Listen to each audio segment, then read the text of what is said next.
Bro, where is C2, bro? Where is C2, bro? Say wallahi, bro. Say wallahi, there's no way. Say wallahi, bro. Say wallahi. Yo, what's good, YouTube? So today we are back with Sailor Piece, and in this video I'm going to be covering the best weapons of C1. As you guys know, the update has been delayed till tomorrow, so I said, why not, bring a surface level tier list and just tell you guys what is best in C1 for the people that are still progressing or trying to reach the end game so they can go to C2. All right, so as you guys can see, we have a tier list here. We got trash, which is all the garbage weapons. We got mid, kind of like the weapons that get you to end game or like good mid game, I guess. We got A, we got S, we got SS, and then we got the best weapons in game. Kind of self-explanatory if you ask me. So first off, we are gonna start with the trash list, starting off with the very first melee you get. Combat, self-explanatory, it sucks. Next we got katana, slightly better than combat, still terrible. Then we got the dark blade, better than katana, also terrible. UG's way better than all these, but not very good. Saber, pretty much the same as UG, not much of a difference. Now we got Gojo and Sukuna. These are the two last weapons I would put in this trash tier list. Honestly, all these weapons are just super early game and you just can't really do much with these weapons, but they're not complete garbage for Sukuna and Gojo. Everything else is complete trash, but Gojo and Sukuna, you can kind of put it in the mid tier. It's almost in the mid tier, but it still ends up being trash. All right, so next we got the mid tier. First off, I'm gonna start with Ragna. It's a limited weapon, so that means you need to play it on a limited event to even get it, but it sucks regardless, so mid tier. Next, I would go with Alucard. I would say it's a little better than Ragna, still garbage. Next, Kinshi. The main weapon that you want to get mid game is Griffin, which is the next weapon we're going to talk about. Griffin is actually pretty goddamn good for a legendary weapon. A sword that you get on out of Shibuya, I believe.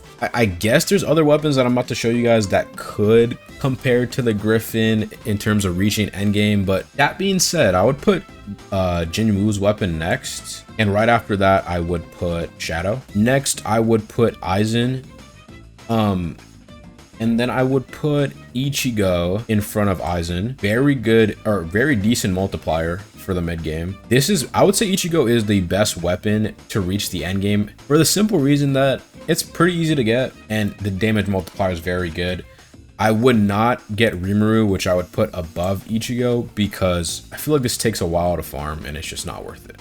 All right, so next we have A tier. I'm going to say once you reach A tier, I would say this is end game. And the first thing I would like to put in A tier is Madoka. Pretty good multiplier, very good for AFK farming, but is a limited weapon, so you probably don't have it if you're starting off the game. Next, I would put Anos. Good multiplier. Not really much to say about this weapon. It's just a good multiplier. Next, it would be Strongest in History. Strongest in History is actually super underrated.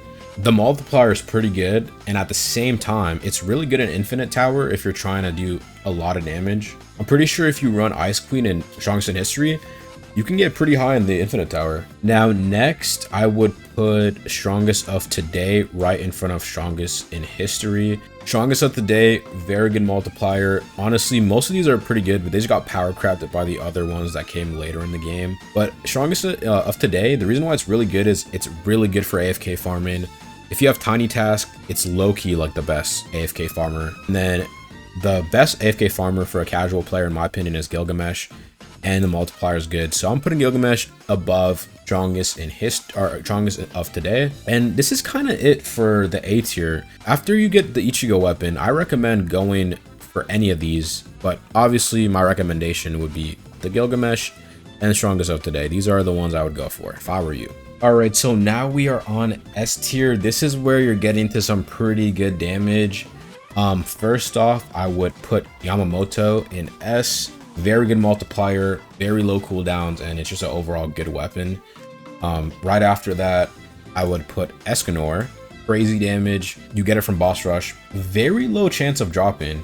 You could low-key put it below Yamamoto because Yamamoto is easier to get. But next, I would be putting Shadow Monarch. Holy crap, yo, when this weapon released, it was so good. It was so peak. But it got power crept like crazy.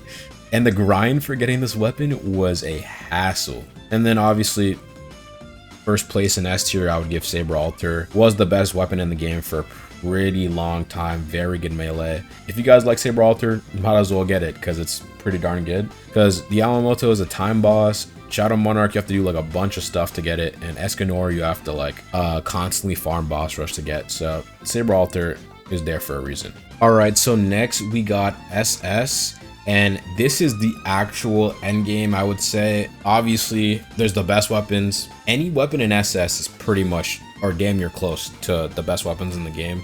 First off, I'm going to be putting Blessed Maiden. Very strong melee. Multiplier is insane. Very low cooldowns. The damage of the Blessed Maiden actually stacks onto another attack, which is very, very good. Very good for Infinite Tower. But yeah, I got power crept, so I put at the bottom. Next, True Eisen ran the game for a very long time.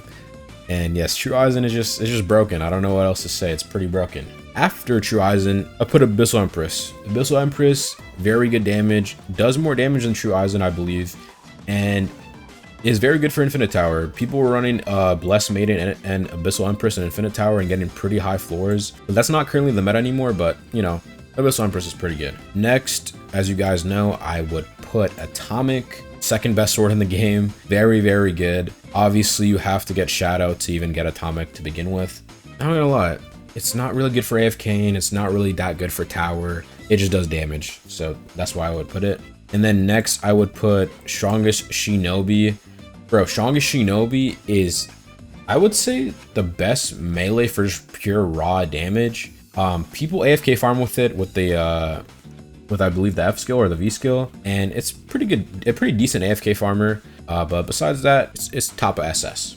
All right, so last but not least, we got the best weapons in the game. You already know what I'm gonna put first. Moonslayer. Moonslayer is the best melee in the game. It does insane damage. AFK farming, not really that great.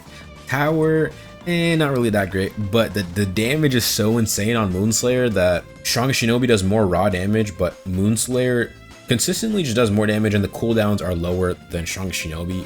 When I use Strongest Shinobi, I feel like I'm using my abilities for like 50 million seconds. All right, so after Moonslayer, next I am putting Ice Queen in first place as the best weapon in the game. And I'll give you a bunch of reasons why Ice Queen is so good. One, the damage that Ice Queen does stacks so well with the Rampage, the spec passive Rampage. Obviously, highest multiplier in the game. Very good for AFK farming. Very good for Infinite Tower. It's just, there's nothing lacking in this weapon. This weapon has everything in one. And if you just have Ice Queen, you can literally just do anything you want in C1. All right, guys, so this is the end of the video. All I gotta say is join my Discord, link in description. As you guys know, guilds are coming out next update. And I want to have the biggest guild in the game so I can hit leaderboard. If you guys enjoy this type of content, make sure to like, comment, and subscribe. And I will see y'all boys on the next one.